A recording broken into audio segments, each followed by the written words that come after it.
the mountain highs, down the valley low. I'm gonna make you wet, girl, I'm gonna make you sweat. I'm waiting for the ride. Here I go again. But deep in my heart, I woke up this morning, itching bad. Don't wait too long, no, no, no. I'll be the one that you're back for your leap of faith. That look in your eyes, it's no. I'm the man. All the tender love you're giving to me. I wanted to scratch, I was going mad. I'll be the shadow that never leaves your side. Girl, you know I can't resist. Girl, you know I can't resist. Open up and let me into your heart. Let's go soaring through an endless sky. Loving me straight from the heart. Here I go again. Then let me into your heart, baby. Baby, I surrender. How do you go from having one of the most iconic slow jams in movie history to being kicked out of your group, strung out on crack, and dying alone on your girlfriend's floor? The Force MDs should have been household names. They invented the sound everyone else got rich off. Tender Love? That was them. Before Boys 2, Men, before New Edition started doing ballads, before hip-hop even accepted harmony, Force MDs were blending rap and R&B when nobody else dared to. And yet, they got left behind. Crack addiction, label betrayal, fat shaming, jealousy, jail time, and a death toll that feels cursed. This group wasn't just overlooked. They were buried by the very industry they helped build. So today, we're not just telling the story of the Force MDs. We're exposing how the industry played them, drained them, and erased them from history until now.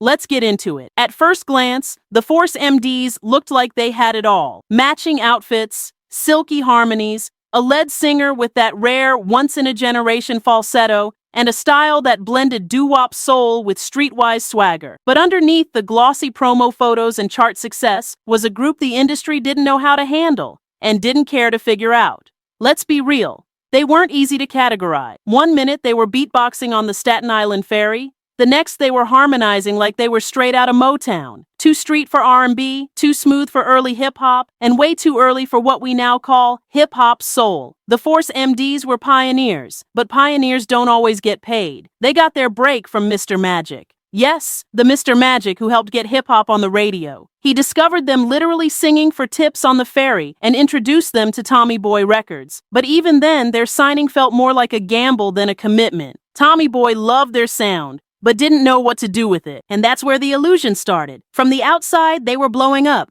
In reality, they were already being boxed in, given just enough support to shine, but never enough to grow. But the illusion wouldn't last. And what came next would tear the group apart from the inside. Let's get into it. Here's the hot take. The Force MDs weren't just victims of bad luck. They were set up to fade. From the jump, their label gave them just enough to survive, but never enough to thrive. It's almost like they were signed just to not compete with the label's other artists. Let's break it down. These guys had a crossover hit with Tender Love, a song that made grown men cry and helped Jimmy Jam and Terry Lewis win Producer of the Year at the Grammys. That's how big that track was. So what did Tommy Boy do next? They refused to fund more sessions with Jam and Lewis. They wouldn't even pay for Teddy Riley, the godfather of New Jack Swing, when he begged to work with the group. They had the sound, they had the voice, they had the blueprint, but the budget, always mysteriously missing. Meanwhile, Tommy Boy was using their music to secure bigger distribution deals and boost other acts. Force MDs were pulling in the clout, but not the cash. And let's not forget the name. Musical diversity was literally built into their identity. They could do up-tempo rap, bedroom slow jams, soulful harmony, all of it.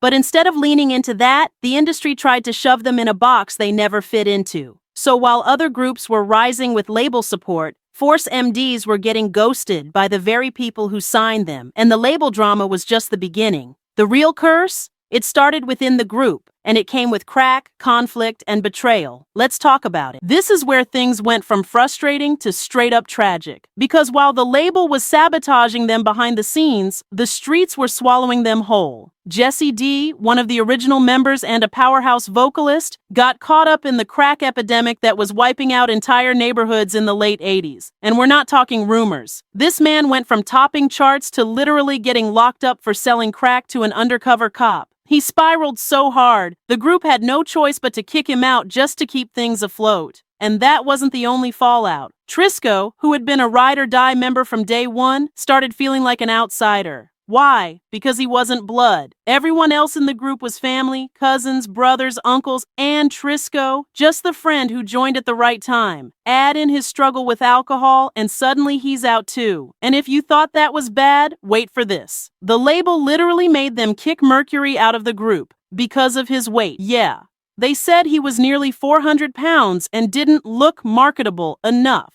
Never mind that he could sing and had helped create their entire style. Industry fat phobia is real, and Mercury paid the price. So now you've got members in jail, members battling addiction, members being fat-shamed out of their own group, and the ones who were left, they were just trying to keep the dream alive while the dream was actively crumbling. But if you thought the internal chaos was the worst part, just wait until you hear how their own family almost threw hands with Joe Jackson, and how label greed made sure their biggest hits would be their last. By this point, the Force MDs weren't just a group. They were a revolving door of family members, ex-members, and old beef. And things behind the scenes? Pure chaos. You had Stevie D, T.C.D, Khalil, Jesse D, real blood relatives, juggling egos, addiction, and grief. And then you had Trisco, the outsider, slowly being pushed to the edge. Everyone might have looked like brothers on stage, but behind the curtain, it was messy, real messy. And here's the wildest part. Their father, Robert Lundy, was their road manager. And when the group got the chance to meet their childhood idols, the actual Jackson 5, it should have been a dream moment. Instead, it turned into a near fist fight. According to Stevie D, Robert Lundy almost got into a brawl with Joe Jackson at the Jackson family mansion. Two old-school music dads about to throw hands like it was a versus battle in somebody's living room. And you know what? That kind of tension bled into everything. Khalil had left the group years earlier to join the Nation of Islam, only to return later when Mercury and Trisco were out. Jesse D went from jail back to the group like it was a revolving door. It was like musical chairs with heartbreak instead of music, and yet somehow they kept going. But that constant swapping of members wasn't just confusing for fans, it messed up their brand, killed their consistency, and made the group easy for labels to dismiss. But just when they thought they were gaining control, the business side betrayed them even worse. Let's talk about the money. The contracts, the sabotage, and the producers they almost worked with. Now, here's where it really starts to sting. Because despite the talent, despite the hits, and despite surviving the chaos, the Force MDs never saw the kind of money their impact should have earned them.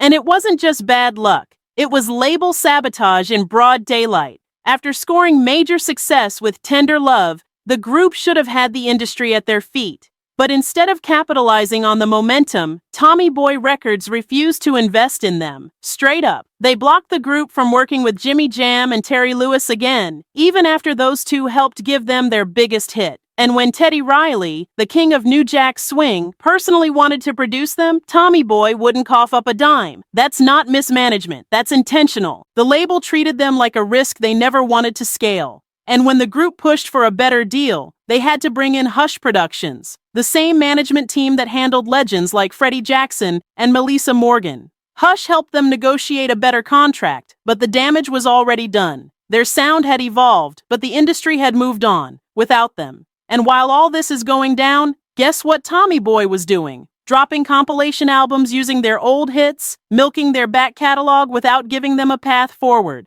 That's why you kept seeing those greatest hits albums, but not a single music video, promotion, or tour support. They owned the music, but refused to invest in the people who made it. Meanwhile, Mercury, after being kicked out, starts his own label and ends up discovering Shaheem. Yes, Wu-Tang affiliated Shaheem the Rugged Child. That's how deep their roots ran. But again, no recognition, no big check. And if you think that's the worst of it, just wait. Because the real heartbreak, the bodies started dropping. One by one, the curse of the Force MDs started claiming lives. This is the part of the story that doesn't even feel real. Because at a certain point, it stopped being just a group and started feeling like a curse. First, it was Mercury. After being kicked out over his weight, he turned his life around, lost the pounds, cleaned up his health, got back in shape, and just when he was ready to reunite with Stevie D and revive the Force MC's rap side, he dropped dead of a heart attack at 30 years old. Some said he lost the weight too fast. Others think the stress of it all finally broke him. Either way, gone.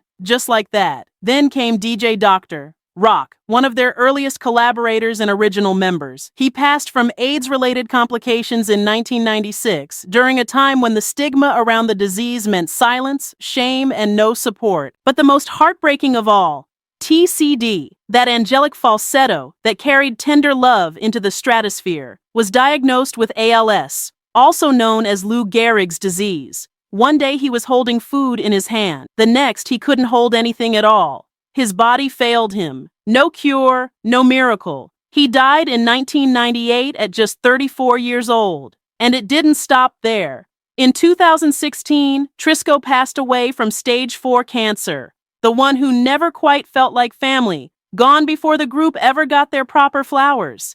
And in 2022, Jesse D was found dead on the floor by his girlfriend. He was 58 and reportedly still battling addiction at the time of his death. It's like every time they got close to a comeback, someone else died. And each time, the industry barely blinked. No tribute, no big memorials, just silence. But even after all that loss, their story isn't over. Because despite everything, the Force MDs never stopped trying to claim the legacy they earned. And one powerful cosign proved that somebody at the top was still listening. You'd think with all they gave the game, genre-bending hits, blueprint-setting harmonies, and a catalog that still gets sampled today, the Force MDs would be in every top R&B groups of all time list. But nope, crickets, silence, forgotten. Even their biggest hit, Tender Love, was almost never theirs. First, it was offered to Freddie Jackson, who passed on it. Then it was supposed to go to New Edition, but label politics killed the deal. That's the only reason Force MDs got the song in the first place. And they turned it into a timeless classic that's been sampled and covered by everyone from Bone Thugs to Alicia Keys.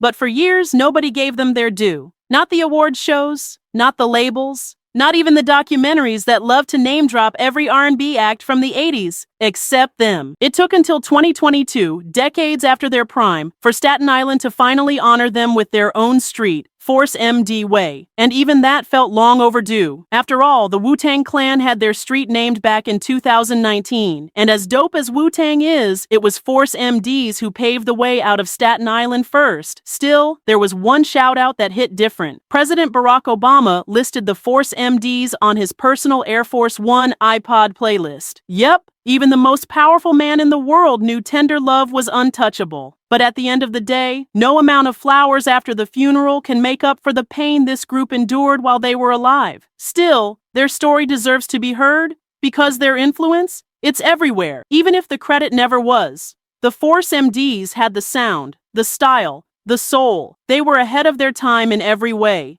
They sang like Motown, moved like hip-hop, and bled every ounce of pain and love into their music. But instead of being protected, they were picked apart by addiction, by egos, by shady contracts, and by an industry that never truly saw their worth. They pioneered hip-hop's soul before it even had a name, and yet they died broken, and buried under compilation albums and unkept promises. The tragedy of the Force MDs isn't just about what they lost, it's about what we lost. Because when the music industry discards pioneers, it rewrites history. And for every tear Tender Love brought to your eye, there's a real one behind it, from a group that gave everything and got nothing in return. So the next time someone mentions the greats, make sure the Force MDs are on that list. Because they weren't just part of the culture, they built it.